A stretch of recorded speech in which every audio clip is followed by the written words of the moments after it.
본 콘텐츠는 경기도와 경기콘텐츠진흥원의 지원 사업을 통해 제작되었습니다. 안녕하세요. 귀에 쏙쏙 수원시 조례 시즌2 8번째 시간입니다. 저는 아주대 로스쿨에서 헌법을 담당하고 있는 오동석 교수입니다. 아주대학교 학생들과 함께 수원시 조례를 살펴보려고 합니다. 다만 코로나 상황을 고려해서 대면 진행이 아니라 온라인으로 스크립트를 공동으로 작성하고 각자 녹음하여 편집하는 방식으로 진행을 했습니다. 그럼 오늘 함께할 학생을 소개합니다. 본인 소개를 직접 해주시겠어요? 안녕하세요. 저는 아주대 정액과 3학년에 재학 중인 이송아입니다. 송아 학생, 이번 프로그램에 참여해줘서 고맙습니다. 오늘 살펴볼 조례는 수원시 주민참여예산제 운영 조례인데요. 송아 학생이 관련 기사를 조사해온 걸 알고 있는데 그거를 정리해서 좀 말해주겠습니까? 뉴스핌 2022년 4월 5일자 신문기사입니다. 수원시가 2022년 주민참여예산 청소년위원회 위원 26명을 선정했다는 내용인데요. 주민참여예산 청소년위원회 위원들은 예산학교를 수료한 후 주민참여예산사업 발굴, 청소년 제안사업 우선순위 심의, 조정 등의 활동을 한다고 합니다. 예산학교에서는 청소년 인권, 성인지, 청소년 정책 제안, 청소년위원회 역량 강화 교육 등을 진행했다고 합니다. 수원시 관계자에 따르면 수원시는 미래의 주역인 청소년들에게 주민참여예산제를 이해하고 직접 예산을 편성해 볼 수 있는 기회를 제공하기 위해서 주민참여예산 청소년위원회를 운영하고 있다며 청소년 주민참여예산의 실수혜자인 청소년들의 눈높이에 맞는 예산이 편성될 수 있도록 적극적으로 행정 지원을 하겠다고 밝혔습니다. 수원시는 전국 최초로 주민참여예산 청소년위원회를 조례 명문화해서 운영하고 있는데요. 2021년에는 청소년위원회에서 총 55건의 사업을 제안했고 그중 3건, 총 1억 700만 원이 예산에 반영됐다는 기사입니다. 그렇군요. 그럼 2019년에 일부 개정된 내용은 어떤 내용인가요? 수원시 주민참여예산제 운영조례는 2019년에 일부 개정되면서 전국 최초로 주민참여예산 청소년위원회를 조례에 명문화하게 되었습니다. 조례 제23, 24, 25조에 청소년위원회의 설치 및 구성, 기능, 회의에 관한 규정들이 추가되었다고 합니다. 송아 학생 관점에서는 이 주민 참여 예산제 청소년위원회에 대해서 어떻게 생각하고 있죠? 2020년 1월에 선거권 연령이 18세로 하향되었는데요. 이어서 2022년 1월에는 국회의원 피선거권의 연령도 18세로 하향되었습니다. 이처럼 청소년들의 정치 참여 교육이 중요해진 상황에서 수원시가 청소년들이 직접 청소년 관련 정책 수립 및 시행 과정에 더 적극적으로 참여할 수 있게 하는 굉장히 좋은 기회를 마련했다고 생각합니다. 좋은 의견 잘 들었습니다. 얘기를 듣다 보니까 주민참여예산제라는 단어가 많이 나오는데요. 수원시 주민참여예산제 운영 조례에 대한 설명과 함께 주민참여예산제가 무엇인지도 같이 좀 설명을 부탁드리겠습니다. 주민참여예산제는 예산 편성들의 과정에 주민들이 직접 참여하고 지역 주민들의 의견을 수렴하여 예산을 검토 및 조정함으로써 행정의 투명성을 확보하고 주민들의 참여와 그에 따른 적절한 권한 부여로 참여민주주의를 강화하는 제도라고 할 수 있습니다. 처음 시행된 2012년에는 47건 정도밖에 시행되지 않았는데요. 2019년도엔 약 3배인 122건으로 늘어나면서 현재까지도 활발히 운영되고 있다고 알고 있습니다. 그럼 우리가 좀 조례 내용을 좀 구체적으로 이제 살펴봐야 될 텐데요.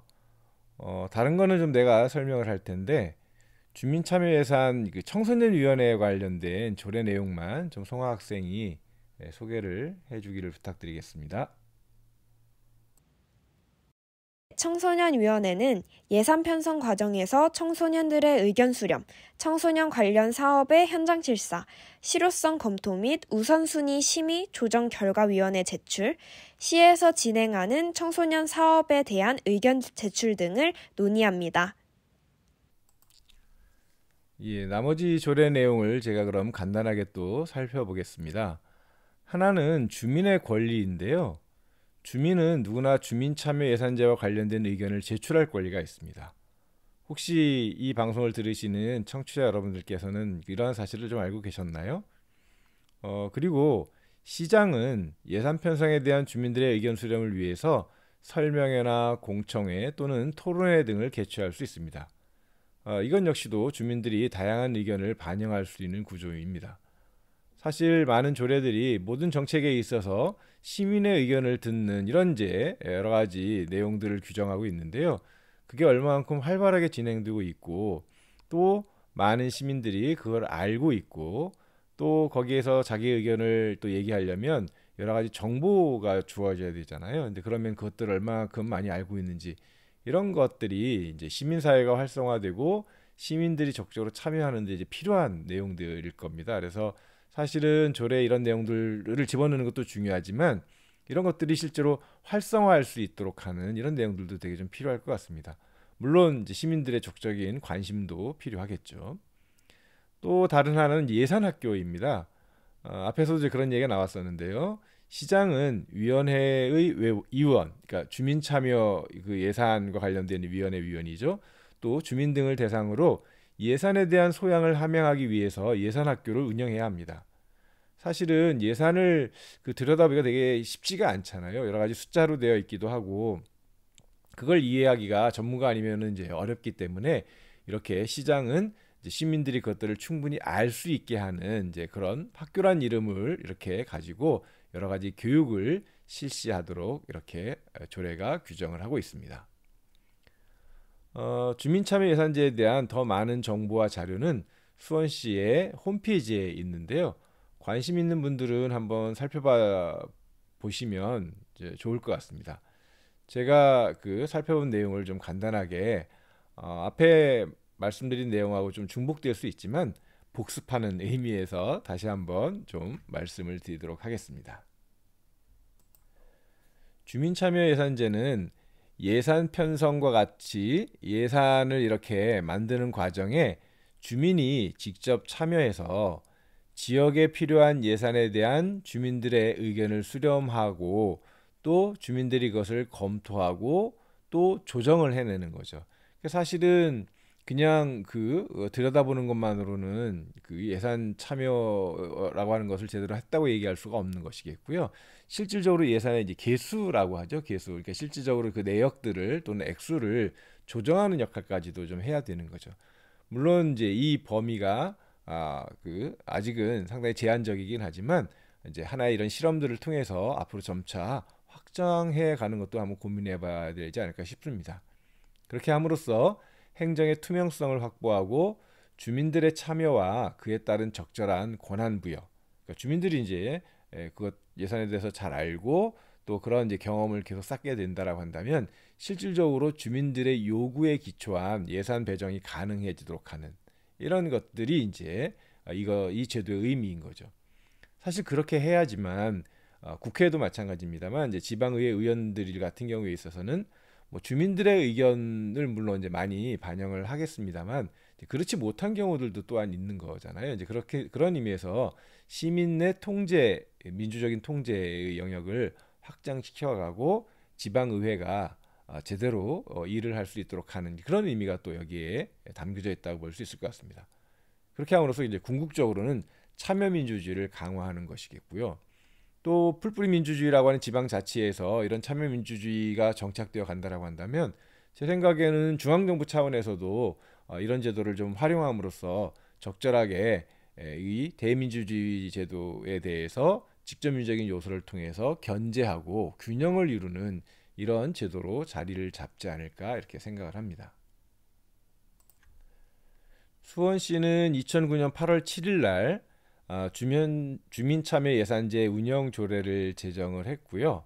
그리고 그때부터 설명회라든지 인터넷 의견 접수를 통해서 주민들이 예산에 참여할 수 있는 제도를 운영해 오고 있습니다. 그리고 그 이듬해인 2010년 8월에는 주민참여예산의 세부 운영 계획을 마련을 했고요. 또 그해 2010년 12월 27일에는 주민참여예산제 운영 조례를 전문 개정하고, 전문 개정은 이제 말 그대로 전체적인 것들을 다 개정을 했다는 거죠.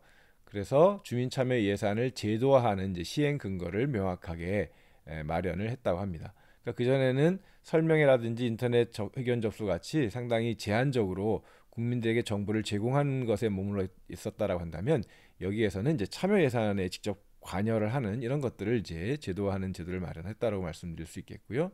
또 2011년 4월에는 주민참여예산제 연구회를 구성을 했습니다. 이것이 금방 뭐 예산에 대한 이해를 하거나 아니면 예산을 배정하는 데 있어서 이렇게 관여할 수 있게 되는 건 아닌 거잖아요. 관계 공무원들이야 매년 그걸 해오니까 잘 알 수 있지만, 시민들은 이제 그런 일을 해본 적이 없기 때문에 이런 연구회를 구성해서 그 이론적인 뒷받침을 할 수 있게 마련하지 않았나 싶습니다. 그래서 그 결과 2011년 7월 19일 날 제1기 주민참여예산위원회와 지역회의가 구성되었는데, 그때의 숫자가 168명이라고 합니다. 상당히 많은 수의 그 시민들이 위원으로 참여했다라고 볼 수 있을 것 같고요. 그 다음에 이제 사실 처음에 우리가 얘기를 풀어갔었던 청소년위원회가 2012년 6월 11일 날 주민참여예산제 운영조례를 일부 개정하면서 전국 최초로 청소년위원회의 근거를 마련했다고 합니다. 그리고 민관 대표회의의 회의도 신설을 했고요.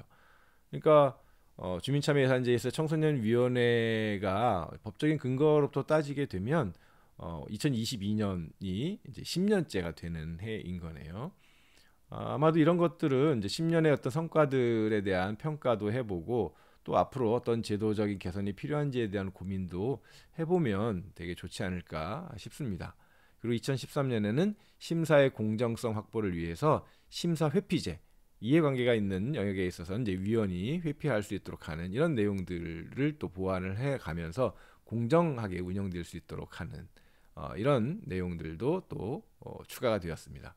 그리고 2014년에 제2기 주민참여예산위원회 지역회의가 구성됐고요. 그 다음에 2016년에 제3기, 그러니까 2년마다 이렇게 개선이 되는 거죠. 2018년에 제4기 위원회가 구성이 되었고, 또 이제 2019년에 또 조례를 개정해서는 예산 편성이나 이런 데 있어서 이제 주민 참여를 확대하고 또 위원 수가 많으니까 운영위원회를 이제 신설해서 좀 회의의 운영에 효율성을 기하는 등 이런 조치를 취했고요.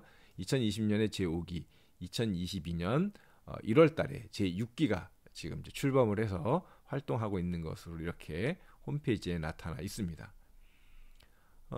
수원시 주민참여 예산제 추진 방향은 홈페이지에는 이렇게 나와 있네요. 제도 이해 및 역량 강화를 위한 주민참여 예산 교육 및 워크숍을 활성화하고, 또 두 번째, 동단위의 자치계획형 사업을 강화해서 주민들이 실질적으로 참여할 수 있는 기회를 확대한다. 세 번째, 시구위원회의 역할 재정립으로 책임 있는 주민참여 예산제를 운영한다.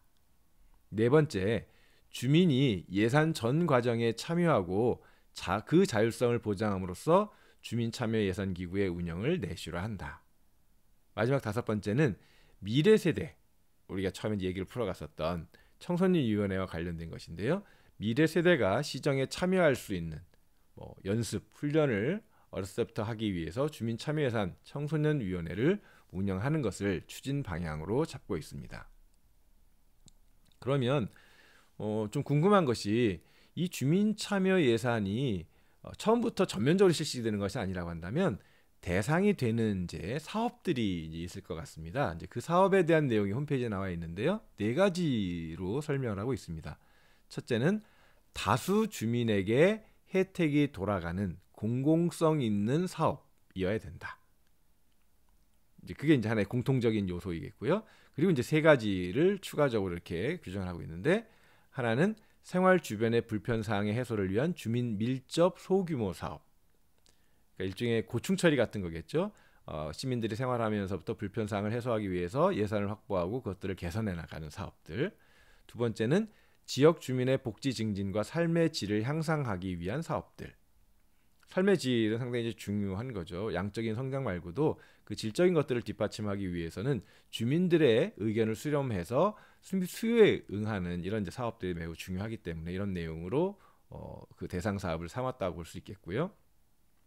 그다음에 세 번째는 지역 사회의 특성을 반영한 지역 간 균형 발전을 위한 사업. 예, 사실은 지방자치의 특성이라고 하는 것이 지방자치단체의 또는 뭐 지방자치단체 내에서도 각 지역 간의 특수성을 이제 살려서 그 다르게 규율을 하고 다르게 삶을 모색한다라고 하는 것인데요.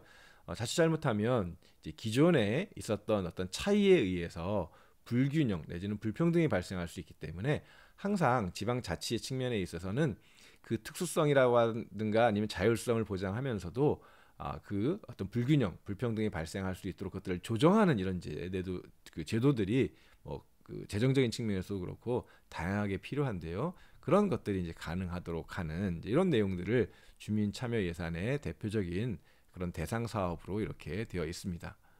물론 이제 제외 대상도 있네요. 법령이나 예산 편성 관련 기준을 위반하는 것이라든지 장기적인 검토가 필요한 것, 이런 것 등등 상당히 좀 제외되어 있는 것들도 많은 편입니다. 그런 것들은 홈페이지를 통해서 한번 확인해 보시기를 말씀을 드리겠고요. 예, 오늘도 이제 또 마무리 인사를 드려야 될 시간이 됐습니다. 네, 어떠셨는지요? 어쨌든 이 예산의 문제에 대해서까지도 이제 시민들이 적극적으로 참여하는 이제 이런 제도가 마련되고 있다라고 하는 그리고 그 근거 조항이 이제 조례에 대한 말씀을 드렸고요. 오늘 방송 들으시고 또 궁금한 점, 더 설명이 필요하다고 생각하시면 이메일을 주시면 그거에 따라서 보충 내지는 보완해서 또 방송을 제작을 하도록 하겠습니다. 이메일 주소는 라디오 프로그램을 이제 소개하는欄에 적어놓도록 하겠습니다. 예, 이번 시간에 같이 참여해준 송하 학생도 청취자 여러분께 작별 인사 부탁드리겠습니다. 저는 아주대학생 이송하였습니다. 방송 들어주셔서 감사합니다. 청취자 여러분 건강하게 잘 지내시고 다음 회차에 다시 만나겠습니다. 고맙습니다.